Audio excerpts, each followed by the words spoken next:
Muito bem. Então, irmãos, isso aqui é apenas uma revisão bem genérica daquilo que a gente viu. Só que como é muita coisa, a gente repartiu em duas partes, tá bom?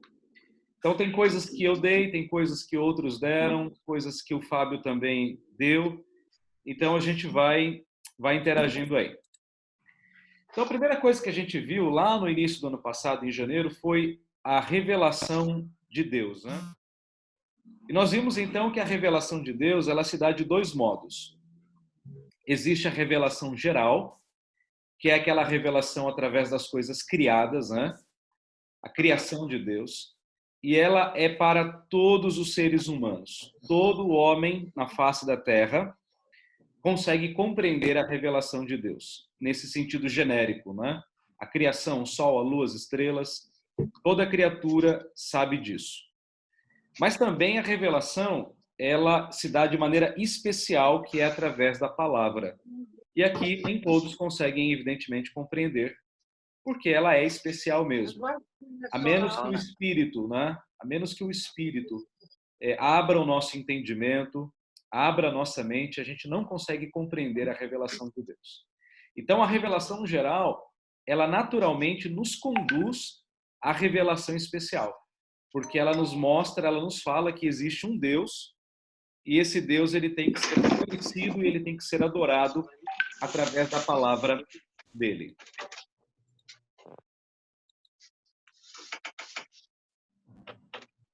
Ok, então, segunda coisa, a inspiração da Escritura. Primeiro, ela é orgânica. O que é que isso quer dizer? Que a atuação do Espírito, né, usando cada escritor com seu estilo, com seu caráter, com seus dons, com sua instrução e com a sua cultura. Isso aqui é muito importante, irmãos, porque alguns dizem que a inspiração da Escritura ela é mecânica, ou seja, Deus simplesmente falou e os autores bíblicos escreveram. Nós não cremos nisso, nós cremos que ela é orgânica, ou seja, o Espírito ele se utiliza, né, de homens para escrever a palavra dele, cada um com seu caráter, cada um com a sua cultura. Veja, por exemplo, Deus usou o profeta Isaías para escrever, mas usou Pedro também. Pedro era um homem simples, era um pescador. Deus também usou Paulo, né, com a cultura dele, com o conhecimento dele. Usou Lucas, né, usou João, usou pessoas simples e usou pessoas muito cultas para escrever a palavra dele, né? Então, Deus, ele usa as pessoas como ele quer, dentro do seu conhecimento, dentro do seu caráter, dentro da sua cultura. Isso, então, a gente chama de inspiração orgânica, ok? Agora, o segundo ponto é que essa inspiração ela é total ou ela é plena. A teologia chama isso de inspiração plenária. Isso quer dizer que cada parte da Bíblia ela é inspirada por Deus. Não existe nada na Bíblia que não seja inspirado por Deus.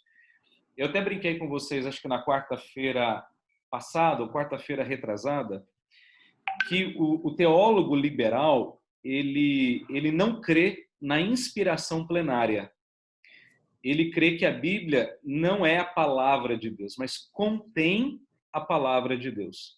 Então, há muitas coisas que estão na Bíblia, mas que não são palavra de Deus, né? Elas estão lá, elas foram escritas, né? Por exemplo, a teologia liberal acredita que o Pentateuco é uma coxa de retalhos. Uma coxa de retalhos. Então, você tem o documento J, E, D, P, e aí esse monte de documento, né, foi juntado e formou, então, nós chamamos de o Pentateuco. É um absurdo. A teologia liberal acredita que há vários Isaías, né? Eles chamam de trito Isaías, né? 4 Isaías, 5 Isaías, né? Então é uma coxa de retalhos.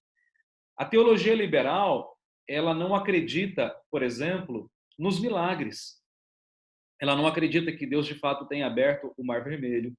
Eles não acreditam na multiplicação dos pães e dos peixes. Eles não acreditam no nascimento virginal de Jesus. Não acreditam na ressurreição corpórea de Jesus. Certa vez perguntaram assim para Calbart: você acredita na ressurreição de Jesus? Ele disse: acredito. Jesus ressuscitou no meu coração. Então você veja que a teologia liberal é um problema, né? para a fé cristã, né?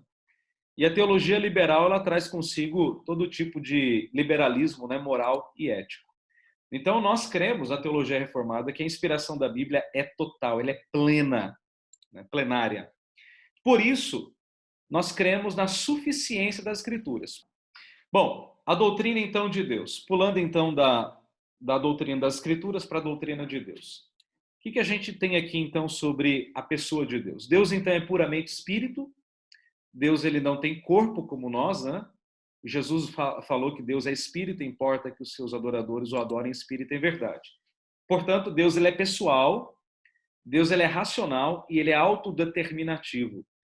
Então, quer dizer, Deus, ele se autodetermina, ele não precisa de ninguém. Deus, ele é totalmente independente. E, portanto, Deus, ele é infinitamente perfeito. Ele se distingue de todas as suas criaturas justamente por sua perfeição infinita, né? Deus não tem fim, Deus, ele é eterno. Ele é atemporal, né? Bom, então, falando um pouquinho sobre os atributos de Deus. Nós temos, então, dois tipos de atributos divinos. Os atributos incomunicáveis, os atributos comunicáveis. Os incomunicáveis é aquilo que Deus não reparte conosco, é próprio dele. E é isso que nos distingue dele, né? Então, nós temos a autoexistência ou a independência de Deus. Deus existe por si mesmo, né? Essa é a ideia do nome de Deus. Lá no Antigo Testamento, né, o nome de Deus é Iavé, é o famoso tetagrama hebraico, né? Ou uma possível leitura desse nome é Jeová, é possível também, né? Que quer dizer eu sou. Então, o nome de Deus expressa o caráter dele, né? Eu sou. Quer dizer, eu sou independente, eu não preciso de ninguém, eu sou imutável, né? Esse é um segundo atributo incomunicável de Deus. Ele é para sempre o mesmo, Deus não muda jamais. E, portanto, Deus é infinito, ele é eterno. Então, esses atributos Deus não reparte conosco. Por outro lado, nós temos aí os atributos que são chamados de atributos comunicáveis, isto é, que Deus repartiu conosco no ato da criação. Então, nós temos o conhecimento, a sabedoria, a bondade. Então, os atributos que Deus nos comunica, que Deus reparte conosco bondosamente, são o conhecimento, a sabedoria, a sua bondade, o seu amor, a sua santidade, a sua retidão e a sua veracidade. Isso é bem tranquilo. Vamos em frente. Vamos falar um pouquinho sobre a Trindade, né? Isso aqui é um ponto fundamental na teologia, né? A Trindade é um ponto fundamental na teologia cristã. Então, a Trindade, a definição que a gente tem, né, é que há um único Deus, não são três deuses. É um único Deus que subsiste em três pessoas distintas, sendo o Pai, o Filho e o Espírito Santo. Essas três pessoas distintas são um único Deus. E esse é o maior mistério do cristianismo. Entre aspas, é uma matemática que não fecha para nós, né? Por isso que é um mistério. O que a gente sabe é que é uma doutrina ensinada nas Escrituras, embora não exista a palavra, né, Trindade na Bíblia.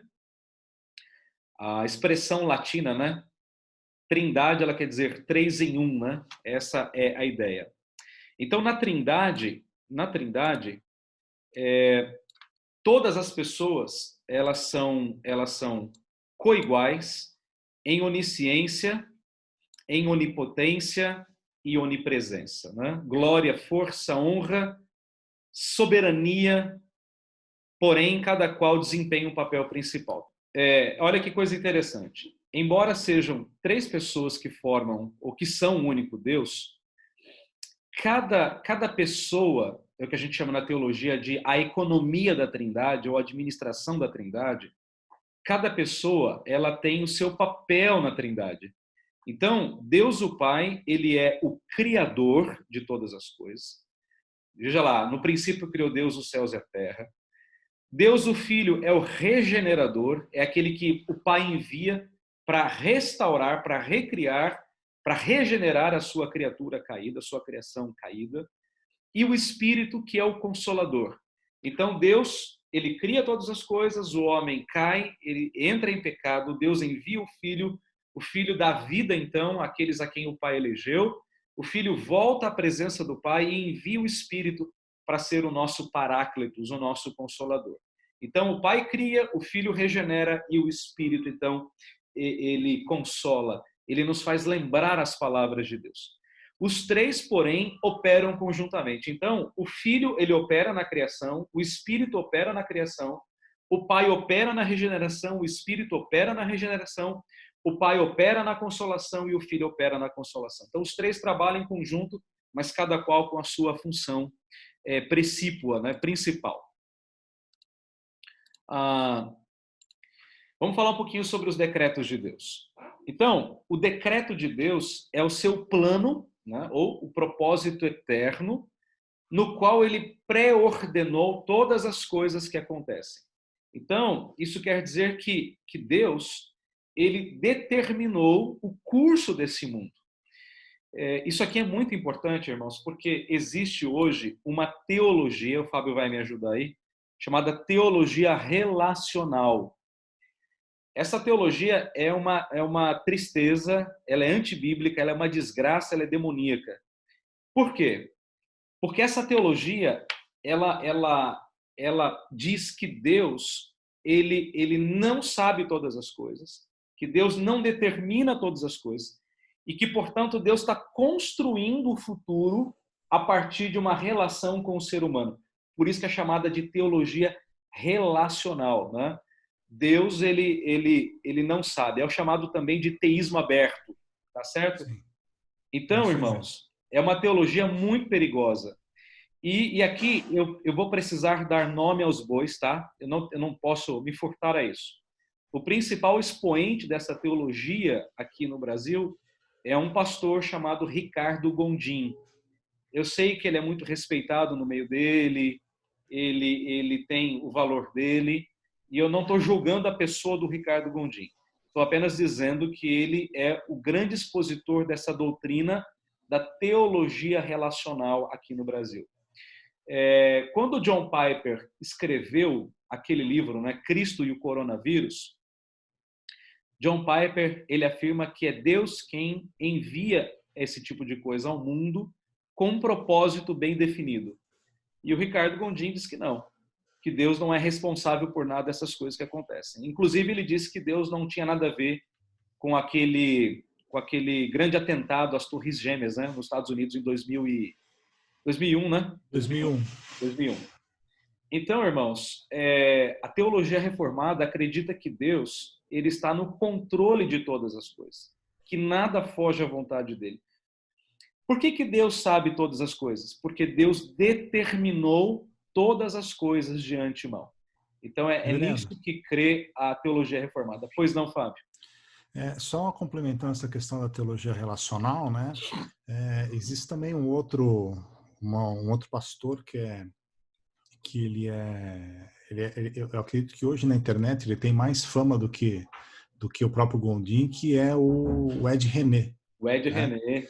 E o Ed René, essa semana aqui, em resposta ao livro do Piper, né, ele fez um post no Facebook que viralizou, tá? Uhum. Exatamente condenando toda essa visão,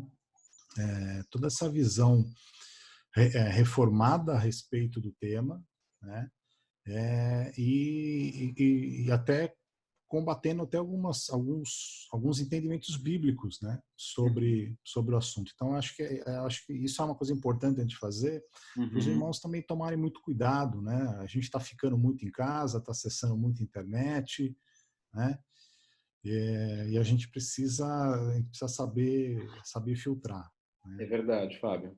Irmãos, eu particularmente tenho os dois pés atrás com esses pastores, especialmente o Kivitz. Não muito tempo atrás, ele pregou um sermão em João capítulo 4. E em João 4, ele afirma categoricamente que quando Jesus oferece água àquela mulher samaritana, ele acredita que a mulher samaritana estava achando que Jesus estava oferecendo o sêmen dele para ela. beira, assim, irmãos, o absurdo, beira o absurdo. Então, precisamos tomar muito cuidado, irmãos, com aquilo que a gente assiste, com aquilo que a gente vê. Então, assim, muito cuidado com essas teologias que são novas, que são diferentes, né? que são, assim, revolucionárias. Cuidado com isso aí. E na embalagem até são muito bonitas, né, reverendo? Se É o senhor verdade. conhecer, por exemplo, a igreja lá do R.D. René, eu tenho muitos amigos que são membros lá, né? Uhum. É um pacote assim que ele é muito bonito, ele é atrativo, né? Então precisa só tomar um cuidado para sempre estar centrado na escritura, né? Obrigado. Por mais que você não entenda, né, que seja até difícil de entender algumas coisas, mas o nosso pilar de sustentação é a Escritura Sagrada. É isso aí. Então, irmãos, nós cremos que Deus decretou todas as coisas. Vamos à frente.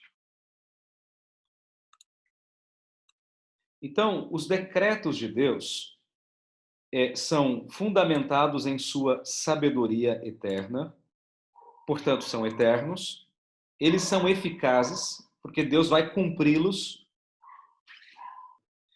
Portanto, são eficazes, são imutáveis, são incondicionais, totalmente abrangentes. Ok. Então, agora uma coisa importante, irmãos.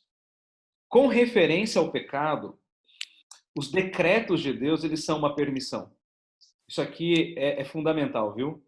Deus não é responsável, nunca será responsável pelo pecado do homem. Aí você fala assim, pastor, e o pecado de Adão e Eva? Eles estavam debaixo da soberania de Deus, mas eles pecaram porque eles quiseram pecar. Eles acreditaram na mentira do diabo, né? Que eles poderiam ser independentes de Deus, eles poderiam ser felizes a despeito daquilo que Deus havia prometido, né? Então, quando o homem peca, ele peca porque ele quer pecar. É do coração dele, é próprio dele. Então, Deus não é responsável por essas coisas. Muito bem. Em relação à predestinação, que é um assunto que nós conversamos bastante também, é um assunto difícil, né? Nós sabemos bem disso. Mas a predestinação é o ato pelo qual Deus, na eternidade, com base em sua soberania, ele escolheu aqueles a quem ele quis para a salvação. E escolheu. Ao passo que os outros foram omitidos na operação de sua graça, punindo-os por seu pecado deliberado. Então, deixa eu só me falar aqui uma coisa a mais. Há basicamente duas linhas de pensamento acerca da predestinação. A linha que eu assumo aqui, a maioria dos teólogos reformados assumem, né, que é a linha dos cânones de Dort, né, da própria confissão de fé. Que Deus ele não predestinou ninguém ao inferno. Ou seja, antes da pessoa nascer, Deus já mandou para o inferno. Nós cremos diferente disso. Nós cremos deste modo aqui. Eu vou colocar na tela para os irmãos. Então, primeiro, Deus decretou criar o homem. Lá na eternidade, Deus falou assim, ok, nós vamos criar o homem. Lá na Trindade. Então, depois de Deus ter criado o homem, Deus então permitiu a queda desse homem. Por isso que eu falei, em relação ao pecado, o decreto de Deus ele é permissivo, né? É uma permissão de Deus. Em seguida, então, Deus decretou eleger para a vida eterna um certo número de caídos que mereciam a condenação e deixar de lado outros, consignando-os ao castigo eterno por seu pecado. Então, vejam, Deus ele não mandou ninguém para o inferno, no sentido de que ele decretou isso. Na verdade, o que Deus fez foi tirar aqueles que já estavam condenados ao inferno, salvá-los e enviá-los para o seu reino celestial. Essa é basicamente a grande diferença. E aí eu não tenho tempo agora aqui para mostrar tudo isso para vocês, seria uma aula gigante, né? Mas a gente já viu, já passou por isso aí. Ok. Em relação à doutrina do homem, isso aqui, na verdade, é o fundamento, né, da aula anterior. A antropologia, né? O homem, então, ele é composto basicamente de duas partes, irmãos. É o que a gente chama de parte material e parte imaterial. É o corpo, alma ou espírito, né? Ao estudarmos, então, o homem, o que a teologia faz? A teologia divide o homem em duas partes. E nós chamamos isso de dicotomia. Há basicamente duas linhas de pensamento: os tricotomistas e os dicotomistas. Os dicotomistas acreditam que o homem ele é formado por duas partes: corpo, alma ou espírito. Os tricotomistas, por outro lado, né, acreditam numa triformação: corpo, alma e espírito. Né? Agora, é importante observar que o homem, na verdade, ele é um ser único, cujas partes dependem uma da outra. Tanto a alma quanto o corpo são uma criação de Deus a partir da sua imagem. Um corpo não subsiste sem uma alma e uma alma não subsiste sem um corpo. Ambas precisam desta união, né?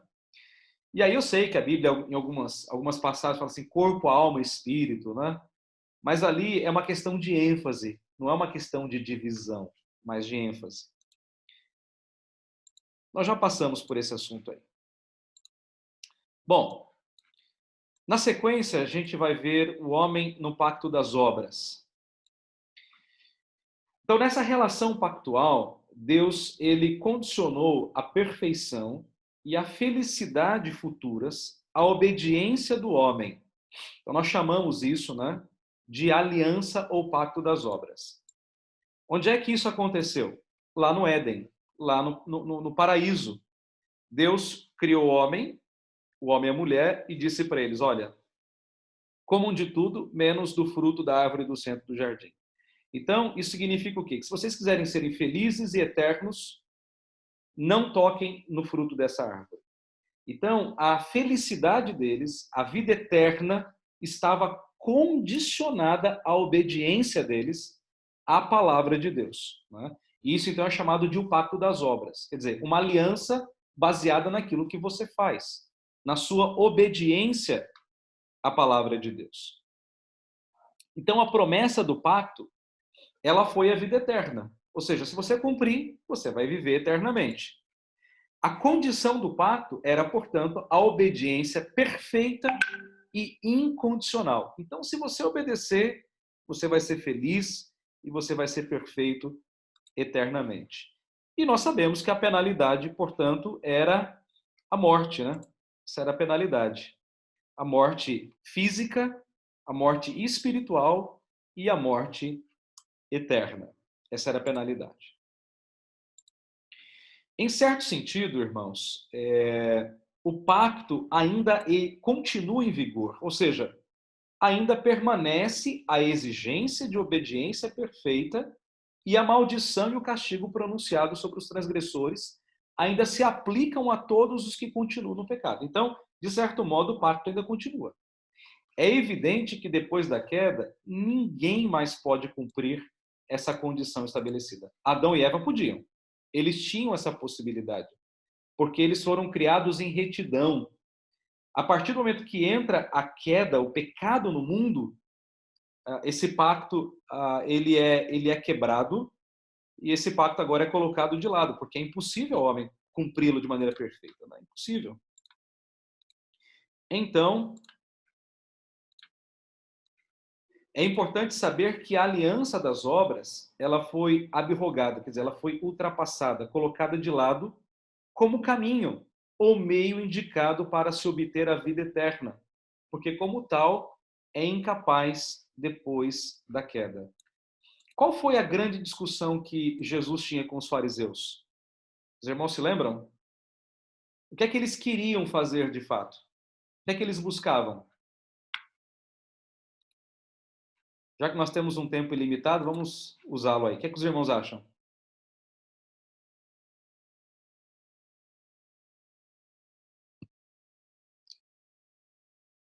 Eu tenho que ativar o som de todos, para falar? A menos que as pessoas estejam tímidas. Então só tem que levantar a mão para falar, senão eu não consigo saber. Oi, Bia. A Patrícia está respondendo aí por escrito. Fala, Paty, consegue falar? Eu vou ativar Eu a acho, questão, tá, Patrícia? Vai lá.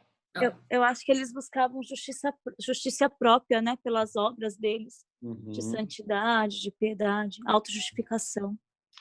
É isso mesmo. O que eles queriam, Patrícia, era justamente buscar essa salvação mediante a observância da lei. Por isso que eles eram estritos na lei, né? Tentavam cumprir a lei de ponta a ponta. Mas o problema é que eles não conseguiam fazer isso, né? Por conta do pecado deles, né? Por conta da corrupção deles. Isso era impossível a eles, né? E Jesus está constantemente mostrando isso a eles. É impossível, é impossível, é impossível. Eles achavam que, pelo fato de serem circuncidados, pelo fato de terem a lei de Deus, né? De adorarem, de fazerem sacrifício, eles estavam justificados diante de Deus. Mas nada daquilo podia, de fato, então, justificá-los. Por isso que essa aliança ela foi abrogada, porque ela perdeu o sentido dela. Não era mais possível. Então, nós temos aí a entrada do pecado na vida da raça humana. Então, Adão, ele foi o cabeça, né? O kefalé, cabeça representativo de todos os seus descendentes. Né? Ele foi o pai da humanidade, o pai de toda a criação. E ao pecar nessa posição de pai, de representante, a culpa do seu pecado, ela foi naturalmente imputada a todos aqueles a quem ele representava, né? É o que a gente chama na doutrina, na teologia, de a doutrina da transmissibilidade do pecado, né? Ou seja, o pecado ele foi transmitido a todos os seres humanos porque Adão era o pai, né? Tal pai, tal filho, diz o ditado, né? Portanto, uma vez que Adão ele pecou como nosso representante, nós somos culpados em Adão. Então, todos os homens, sem exceção, nascem em depravação e corrupção. Sabe aquele bebezinho que você vê no carrinho, né? Lá no bercinho, né? Aquele bebezinho tão lindinho, tão bonitinho, ele é tão pecador como qualquer um de nós. Tão pecador como qualquer um de nós. As crianças, é interessante, né? Como elas revelam o pecado assim tão facilmente, né? O adulto, ele tem a artimanha de esconder o pecado. Ele sabe dar aquela disfarçada, quando ele está bravo com alguém, quando ele está irado com alguém, ele dá aquela disfarçada, quando ele comete um erro, não é? Agora a criança não. A criança, ela age com falsidade, ela mente, ela dissimula, mas só que ela não sabe, né? Então ela não consegue esconder o pecado dela. Por quê? Porque toda criança ela é pecadora por natureza. Davi falou assim: eu nasci em pecado e em pecado me concebeu minha mãe. Está lá no Salmo 51, versículo 5. Então, todo ser humano, ele recebe por natureza o pecado oriundo de Adão e Eva. Não tem como.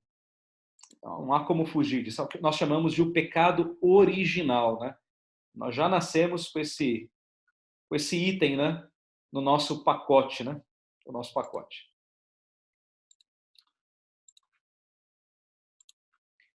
Bom, já que o homem, então, ele não consegue por si mesmo se justificar e aquele pacto ele foi colocado de lado, né, o pacto das obras, porque era impossível ao homem cumpri-lo, Deus então estabelece um novo pacto, é chamado Pacto da Graça, ou Aliança da Graça, né? Então nós vamos ver agora o homem nesta aliança. Então, no pacto ou aliança da redenção, nós temos um acordo entre o Pai, como representante da Trindade, e o Filho, como representante de seu povo, e o Espírito Santo, que aplica a obra nos corações humanos. Então, é um pacto trinitariano, o Pai, o Filho e o Espírito. Né? E se não houvesse o conselho eterno de paz entre o Pai, o Filho e o Espírito, não poderia ter havido acordo entre Deus e o pecador. Seria impossível. Então, a aliança da redenção, ela torna possível a aliança da graça, né? A salvação somente pela graça. Então, eu quero que você pegue bem essa ideia. Então, você tem um pacto chamado Pacto de Obras. Deus chamou Adão e Eva e fez um pacto com eles. Ó, se vocês cumprirem isso aqui, vocês vão ser felizes e vão viver eternamente. eles quebraram esse pacto. Por conta disso, Deus fez então um novo pacto, chamado de o pacto da graça. E esse pacto, então, ele é feito na Trindade, não envolve o homem a priori. Envolve a Trindade. É um pacto entre o Pai, o Filho e o Espírito. Um pacto para redimir aquela criação que entrou em estado de pecado e miséria. Então, o plano da redenção, ele foi estabelecido na eternidade, quando nada existia, em Cristo Jesus antes da sua vinda. Tanto é que a Bíblia chama de o Cordeiro de Deus que foi morto antes da fundação do mundo. Então, vamos olhar agora para o Filho no pacto. Cristo é tanto, então, o fiador, não é? Aquele que garante esse pacto, como o cabeça da aliança da redenção, o novo Adão. Então, em Adão, todos nós recebemos, né, a punição, o pecado, né? E em Cristo, todos nós recebemos a vida eterna. Paulo ele faz essa comparação de maneira assim extraordinária no texto de Romanos, capítulo 5. Pastor, Né? Oi, posso fazer uma pergunta? quem é que está falando? É a Silvia. Oi, Silvia, pode falar. O senhor colocou aqui, o pacto da redenção foi estabelecido na eternidade em Cristo antes da sua vinda. Então, o pacto da redenção foi feito antes mesmo do homem ser criado e antes mesmo do homem pecar? É na eternidade. Nos eternos decretos de Deus, ele já tinha considerado, Silvia, que o homem cairia, ele já tinha considerado que haveria corrupção, e ele já tinha considerado um plano para salvar o homem. Por que eu estou dizendo isso, Silvia? Porque Deus ele não foi pego de surpresa. Não houve um momento em que o homem pecou, Silvia, e Deus ele botou a mão na cabeça e falou assim, poxa vida, e agora, né? O que vai ser de nós? O que nós vamos fazer com esse homem? Não.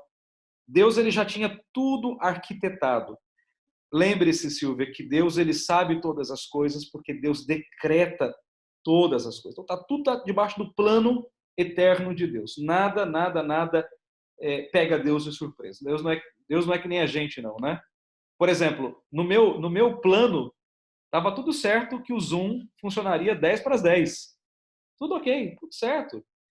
Eu acordei bem cedinho hoje, acordei 6:30 da manhã, eu revisei a minha aula, depois tomei um banho, fui na padaria, comprei pão fresquinho, comprei um pão de leite, fiz café para minha família, tomamos café, vim para a igreja, sentei aqui, esperei o Paulo chegar em casa. Estava tudo certo. Mas, de repente, eu fui admitindo as pessoas e ninguém entrava. Aí foi batendo aquele desespero. Eu falei, caramba, é algum problema comigo, né? Aí resetei o computador, desinstalei o programa, instalei de novo, mudei a senha, fiz tudo que eu podia.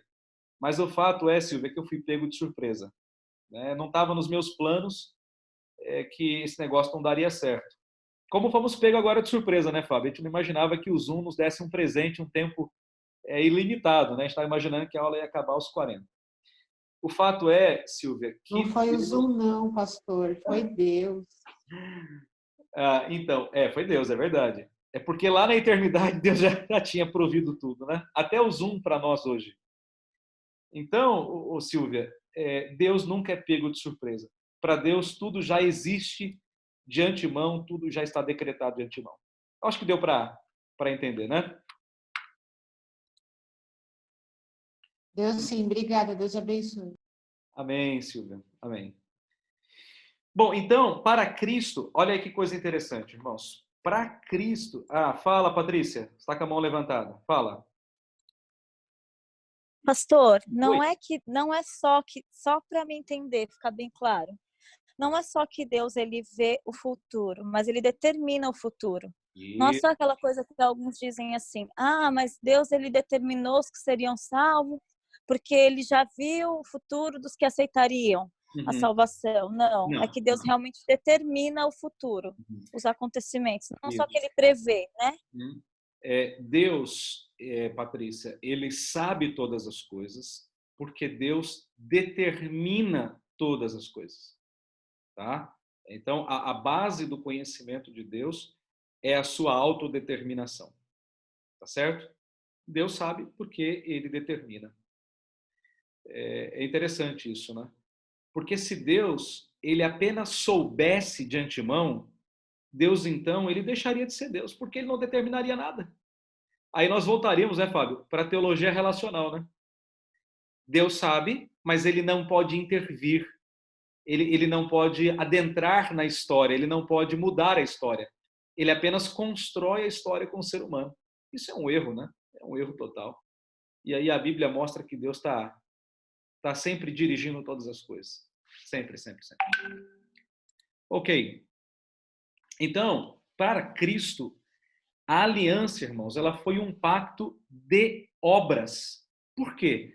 Porque ele cumpriu todas as exigências da lei. Para nós, não. Para nós é um pacto de graça. Cláudio tem uma pergunta, pastor. Porque a salvação depende da graça. Para Cristo, não. Ele teve que cumprir aquele pacto que Adão e Eva não cumpriram. Oi, quem não? Pois não? Oi?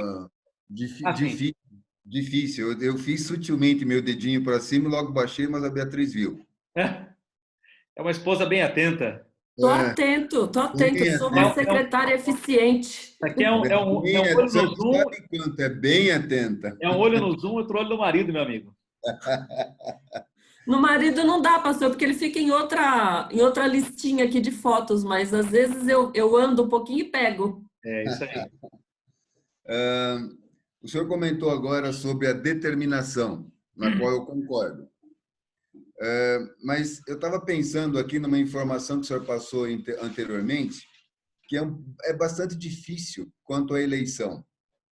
O senhor comentou que não é uma determinação de Deus para aqueles que não serão escolhidos.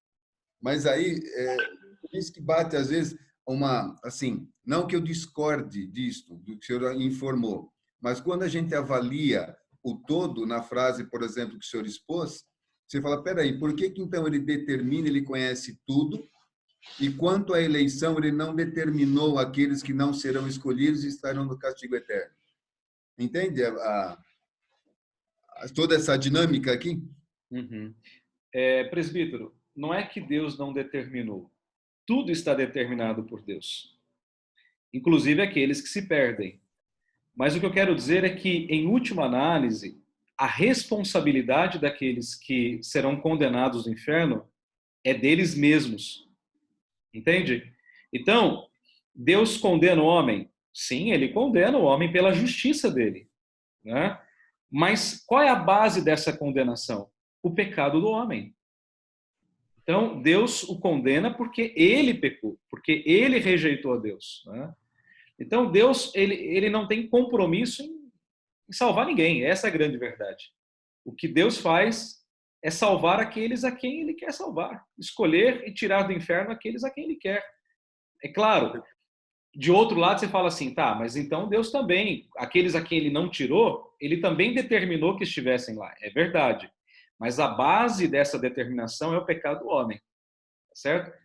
Nesse sentido, presbítero, nenhum homem vai chegar no inferno e vai dizer assim, ok, eu estou aqui simplesmente porque o Senhor me mandou para cá. Não, eu estou aqui porque eu mereci estar aqui. Eu estou aqui porque eu pequei, eu estou aqui porque eu errei. Perfeito. Esse foi o meu pecado, a rejeição. Acho que deu para entender. Não, perfeito. Patrícia tem uma pergunta, está com a mãozinha levantada, parece. Fala, Patrícia. Diga lá. Patrícia? Eu acho que foi engano, Bia. Acho que foi sem querer, tá bom? Desculpa. É que a sua mãozinha realmente está levantada. Ah, é? Oh, meu Deus. Como é que eu vou abaixar a mão? Já baixei para você. Como que eu abaixo a mão? Aqui, tudo bem, vamos lá. Então, eu só queria retomar esse ponto aqui, porque eu acho que ele é muito importante. Jesus, ele cumpriu cabalmente todas as exigências da lei, todas. Ele tinha que fazer isso. Então, o que para nós foi graça, para ele foi lei. Né? Interessante, né? Ele morreu a morte no nosso lugar, ele sofreu no nosso lugar. Né? Aí você fala assim, a salvação é de graça. Sim, é de graça para nós. Mas para ele custou, e custou muito, irmãos. Ele cumpriu cabalmente o pacto das obras que Adão e Eva não cumpriram, né? Então a salvação, nesse sentido, não é de graça, não. Ela tem um custo. Tem um cântico que a gente canta, né? Eu acho que canta aqui na Vila Formosa também. A gente cantava bastante em Girassol, que diz o seguinte: eu nunca saberei o preço. Isso é verdade e não é verdade, né? É verdade no sentido de que a gente nunca vai mensurar a dor e o sofrimento de Cristo. Nunca. Mas também não é verdade no sentido de que a gente sabe qual foi o preço, né? O preço foi muito alto, né? O preço foi a morte dele, foi o sangue dele, foi o sofrimento dele no nosso lugar, né? Foi duro, mas tinha que ser assim. Então, só para a gente lembrar que essa aliança, né? Ela foi administrada, ela foi levada a efeito de dois modos: no Antigo Testamento e no Novo Testamento. No Antigo Testamento era a morte de animais. Os irmãos se lembram disso, né? Deus, ele proveu um meio para a remissão de pecados. Matava bicho 24 horas. No Novo Testamento, não é mais a morte de animais, mas a morte do Cordeiro de Deus, né?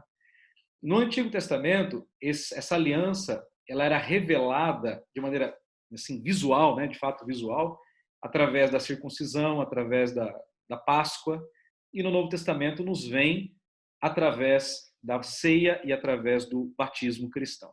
Então, o que mudou foi a forma, mas a essência é ainda a mesma.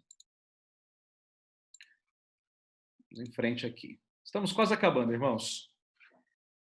A doutrina da pessoa e da obra de Cristo.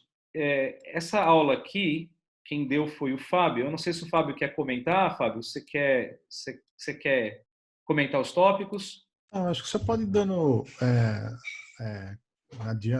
andando para frente, né? E qualquer coisa eu faço inserções. Só pode ir falando. Tá bom, então. Mesmo porque o senhor está no controle do PowerPoint, né? Não de tudo, mas só do PowerPoint. Então. Ok. Lembrando, então, que Cristo ele tem duas naturezas. Uma natureza divina, ele é plenamente Deus. Plenamente Deus. E, ao mesmo tempo, no ato da sua encarnação, ele recebe uma outra natureza, chamada natureza humana. Ele é plenamente homem. Ele é plenamente Deus, ele é plenamente homem ao mesmo tempo e o será eternamente, irmãos.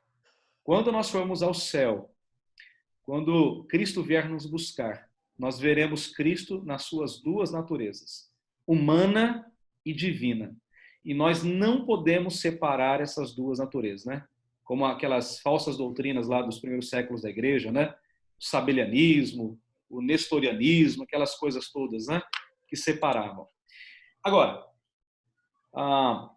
talvez você já tenha ouvido algum crente falar assim: olha, quando Jesus entrou no templo e ele fez um chicote lá e tal, e virou as mesas dos cambistas e tal, e ficou bravo.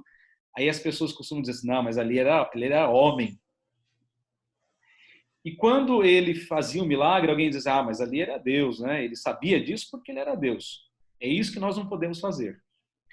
Ele era 100% Deus e 100% homem ao mesmo tempo. Essas duas naturezas, elas são inseparáveis. Não há como.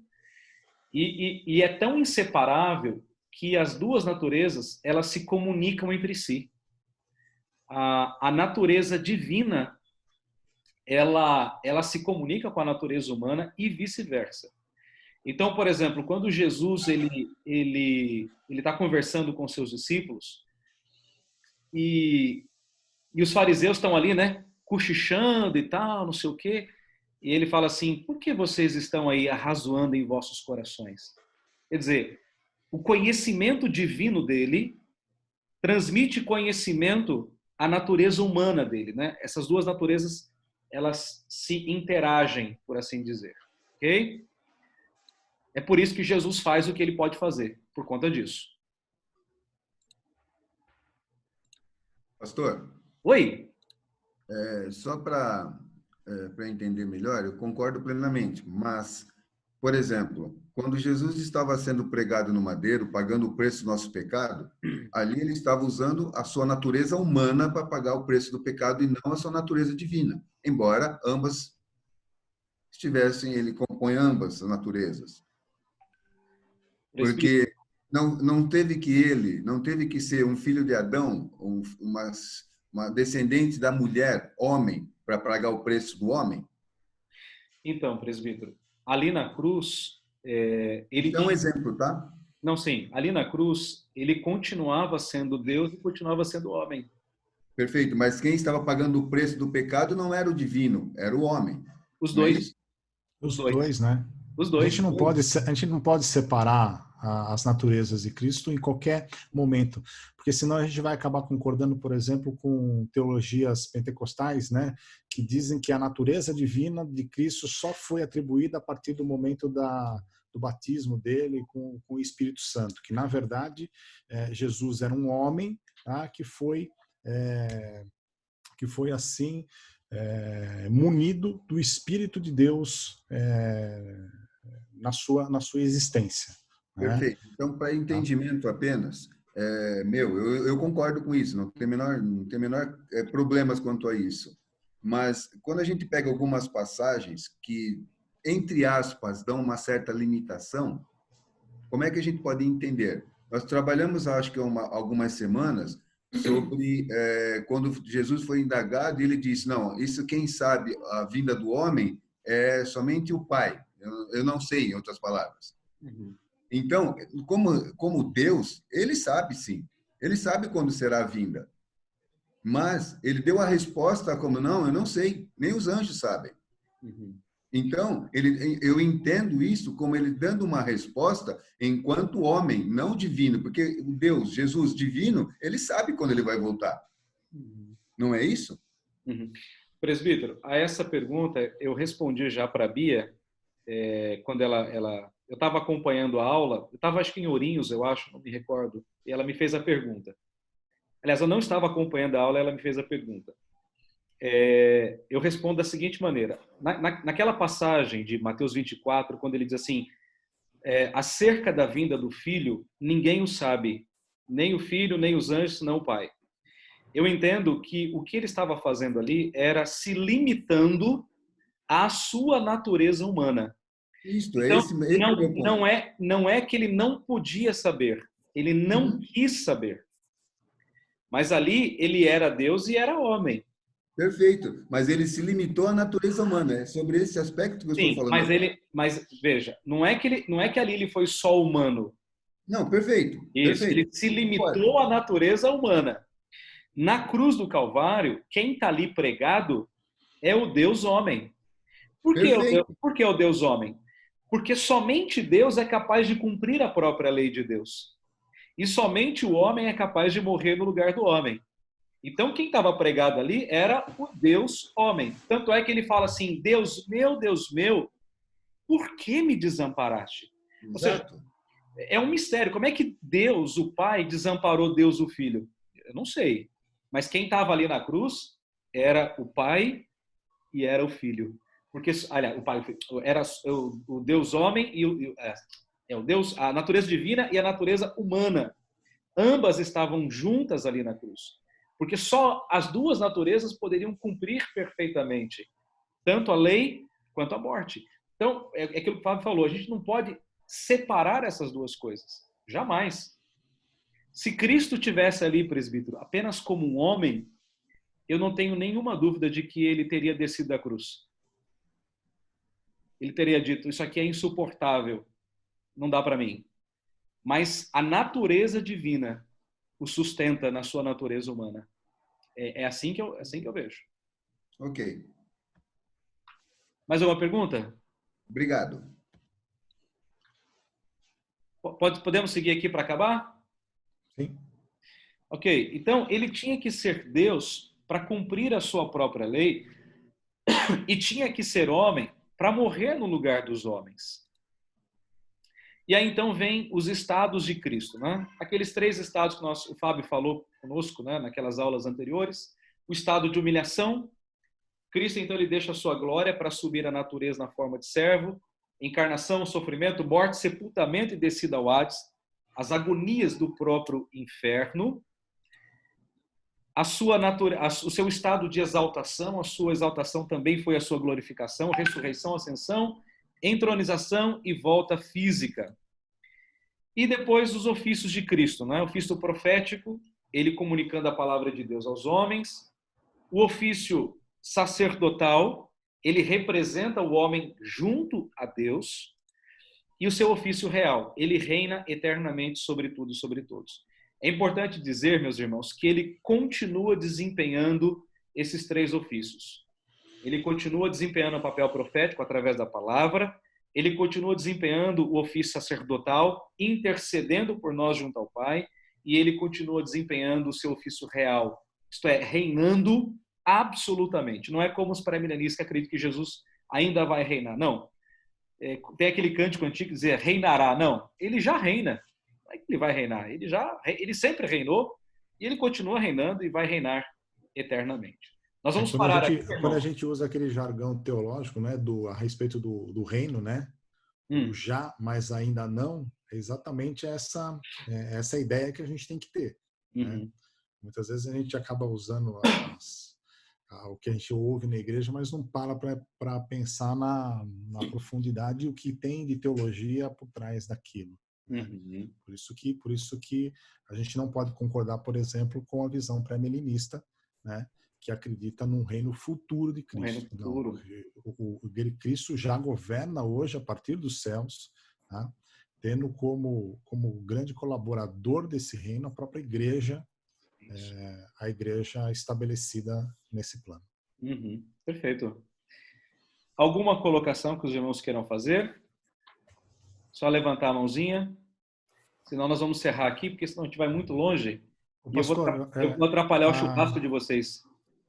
Só tem aquela pergunta que a Jane acabou fazendo no grupo. Acho que seria bom se a gente pudesse responder. Tá. Jane, deixa eu trazer a memória aqui a tua pergunta. Na aula passada eu falei que eu não concordava com a cremação. E aí você falou assim, como é que fica então a questão da doação de órgãos? Não foi isso, Jane? Não sei se você quer complementar a tua pergunta? Não, era só isso mesmo, pastor, porque como o senhor falou que cremação não é o ideal, porque Cristo viria buscar um corpo como nós, né, inteiro. E aí eu penso, como que faz as pessoas as pessoas que já doaram seus órgãos, ou os que vão doar? Ô, Jane, na verdade... Aí não seria um corpo inteiro, né? Não sei. Na verdade, Jane, eu falei que eu não concordo com a cremação, não por causa da ressurreição. Porque mesmo as pessoas que foram cremadas vão ressuscitar com um corpo glorificado, eu não tenho dúvida disso. Porque, por exemplo... Senão aqueles que morreram, por exemplo, no incêndio... Exatamente. Não tem sentido. Não faria sentido.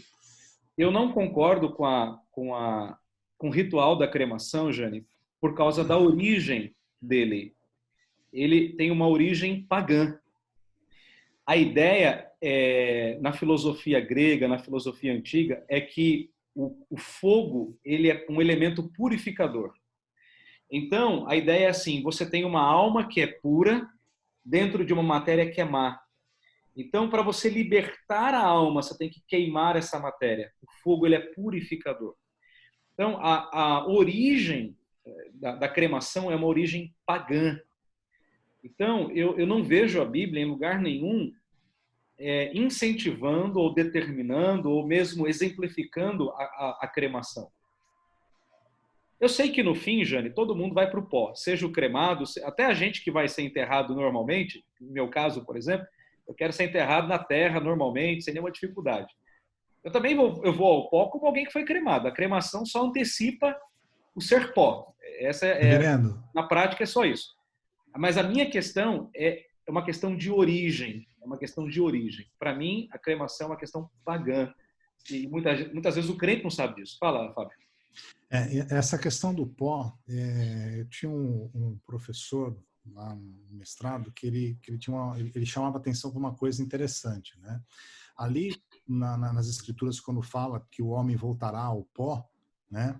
Ele diz o seguinte, na verdade ali no original grego ele voltará ao estado Adão, né? No hebraico, né? Que na verdade ali é terra, né? Não é pó, Né? Sim, sim.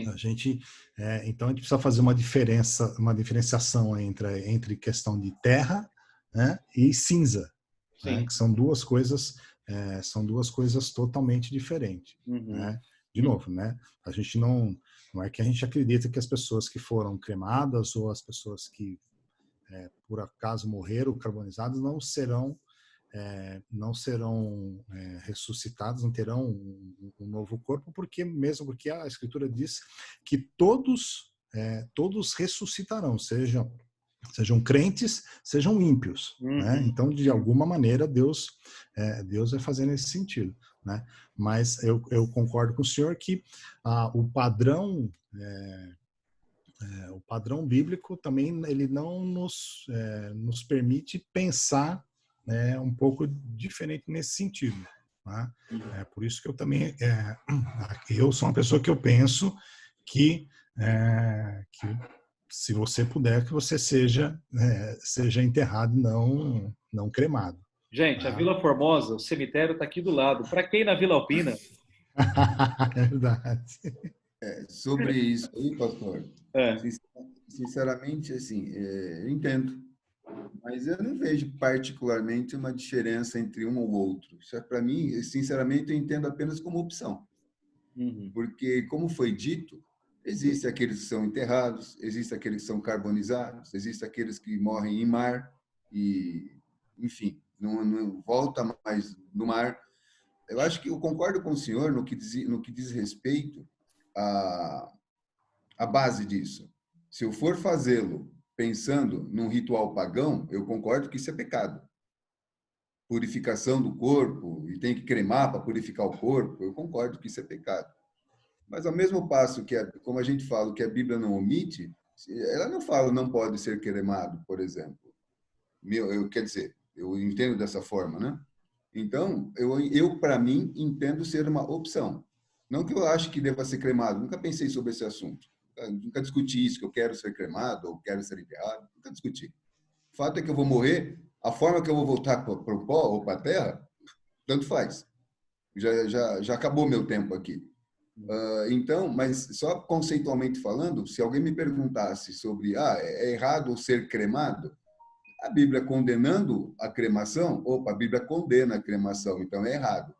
A Bíblia não não se manifestando a respeito, é uma possibilidade. Isso é a forma que eu entendo.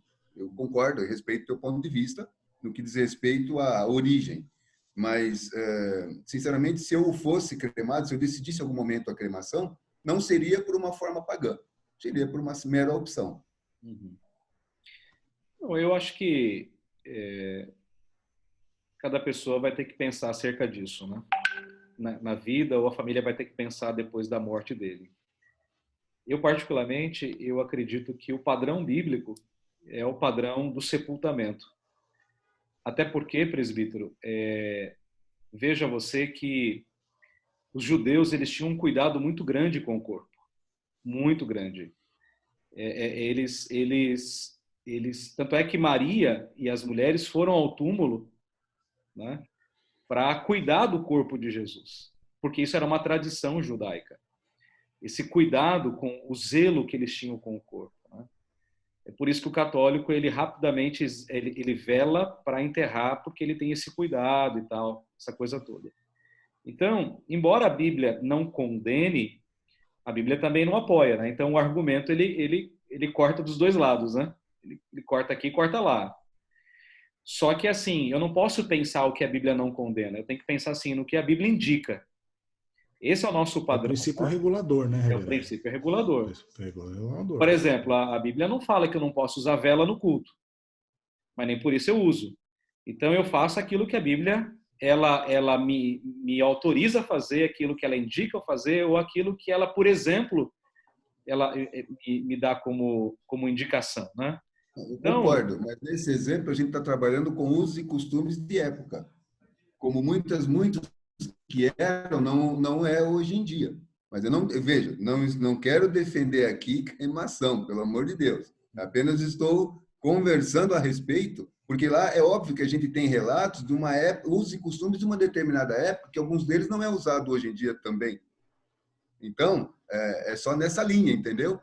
Não é nem pela omissão, como o senhor disse. Tem horas que não omite, não fala nada. Mas, enfim, isso eu percebo que é uma questão de opiniões e isso tem que ser melhor diluído, pelo menos para mim, na minha cabeça. Eu nunca parei para discutir esse assunto ou pensar profundamente sobre esse assunto para que eu tivesse uma opinião clara a respeito disso. Então deixa eu responder a pergunta da Jane para a gente encerrar aqui. Então, assim, Jane, uma coisa é uma coisa, outra coisa é outra coisa. A questão da cremação é uma questão que não tem nada a ver com a questão do arrebatamento, aliás, da ressurreição. Independente de cremação, de sepultamento, a ressurreição vai acontecer. A tua pergunta foi, então, em relação à doação de órgãos, eu não vejo nenhuma dificuldade. Nenhuma dificuldade. Porque eu não vejo diferença entre você doar sangue e doar um órgão. Não tem nenhum problema. Se eu tivesse que doar o meu rim para minha esposa ou para as minhas filhas, eu doaria numa boa. Né? Eu não pensaria duas vezes. Para salvar a vida de alguém, e no dia que, se eu sofrer um acidente e tiver lá os meus órgãos, se der para aproveitar alguma coisa, não sei. O joelho eu sei que não vai dar para aproveitar, né? Nem adianta querer, porque não tem jeito mesmo. Talvez o rim dê para aproveitar alguma coisa, né? O rim, o fígado, não sei. Se bem que outro dia eu fiz aí um detox, talvez seja melhorzinho, mas eu não vejo dificuldade não, Jane. Eu acho que pode...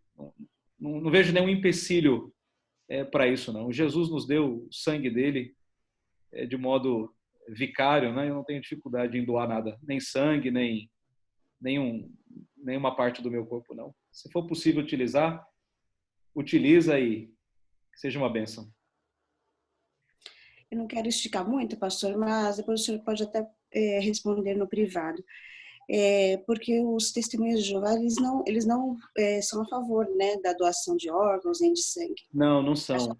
Somente o sangue, né? Eles têm alguma base bíblica sobre isso? Eles pegam aquele texto lá de Gênesis 6 que fala que a vida está no sangue, né? A vida é o sangue. O homem que derramar o sangue terá o seu sangue derramado, porque a vida está no sangue.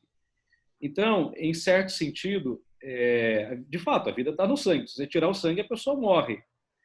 Mas aquilo você não pode usar como um texto, como um fundamento para dizer que você não pode doar sangue, de forma nenhuma. É um texto tirado do seu próprio contexto, né? Ali a ideia era outra coisa. O que Deus estava dizendo é que se você matar alguém, você tirou a vida dele, né? Se você elimina o sangue, corta a cabeça e tira o sangue, de fato você tirou a vida da pessoa, né? Então, nesse sentido, a vida está no sangue mesmo. Mas ali a orientação de Deus é: você não pode matar, e se você matar, você vai morrer. Ali era o início da pena capital. Então, é um texto tirado do contexto para dizer que você não pode doar sangue. É absolutamente um contrassenso. Ok. Vamos encerrar, então, irmãos? Já são aí meio-dia. Eu sei que vocês estão aí com a picanha no forno, o estrogonofe, a lasanha, né? Aquele canelone. Acho que a Lúcia quer falar, então, pastor. Fala, Lu. Já quase boa tarde para todos, né? Falar só dos aniversariantes de hoje, que hoje, inclusive, é aniversário do nosso regente, né, o Weber, da Michele Saviani também. Ontem foi do Vitor, da Sara Neves, do Ricardo Santos. Dia 15 foi do casamento do Marcelo e da Vivian. Dia 14 do Samuel, dia 14 do Felipe, dia 13 do Silas, esposo da Edna, dia 12 da Tati Machado, cadê ela? Tá aí, né? E da Diva Coelho. Hoje eu queria pedir uma oração para o Valmir. Valmir, você tá aí? Deixa eu ver se ele tá aqui. Tá sim. Tá. Ok. A oração que principalmente hoje é dos jovens, né, presbiteriano, tá bom? Tá ok. Pai querido, Pai de amor, nós nos colocamos na Tua presença, agradecidos a Deus pelo dia que o Senhor nos concedeu. Queremos, ó Deus, estar colocando as nossas vidas diante do Teu altar, sabedor, ó Deus, que o Senhor é o dono de tudo e o Senhor é que controla todas as nossas vidas, controla todos os nossos pensamentos, ó Pai. E nós queremos te pedir, ó Deus, que o Senhor tire do nosso coração tudo aquilo que não te agrade, que o Senhor nos perdoe para que o nosso dia, o dia de domingo, seja um dia especial para glorificar o teu nome. Obrigado, Senhor, por essa aula que podemos assistir e que o Senhor esteja nos direcionando, ó Deus, sempre nesses assuntos, ó Deus, seja eles os mais fáceis, os mais difíceis, o Senhor esteja abrindo nosso entendimento para aprender. Agradecemos, ó Deus, pela vida daqueles que estão aniversariando nesse dia, Senhor, e já o fizeram durante a semana. Que o Senhor continue derramando da tua graça, da tua misericórdia sobre a vida de cada um, e que o Senhor conceda muitos anos de vida, Senhor, para que possam viver na tua presença, ó Pai. Amém. O Senhor esteja abençoando a vida de cada um, Senhor, separadamente. Te louvamos, ó Deus, também pela vida dos nossos jovens, que hoje, Senhor, comemoram, Senhor, o dia do jovem presbiteriano. Que o Senhor esteja abençoando todos os nossos jovens, Senhor, que eles possam ter o seu olhar firmado em Ti e possam, Deus, caminhar, Senhor, a vida cristã, uma vida digna, uma vida, Senhor, que Te agrade. Abençoe, ó Deus, todas as pessoas que estiveram envolvidas neste trabalho nessa manhã. Que o Senhor, ó Deus, esteja abençoando cada um e que nos dê, Senhor, um dia abençoado na Tua presença, pois é no nome de Jesus que nós oramos agradecidos. Amém. Amém. Irmãos queridos, Deus abençoe a todos. Um bom domingo, bom almoço em família para todos nós. Aproveitem o seu dia com a família, né? Em comunhão, oração.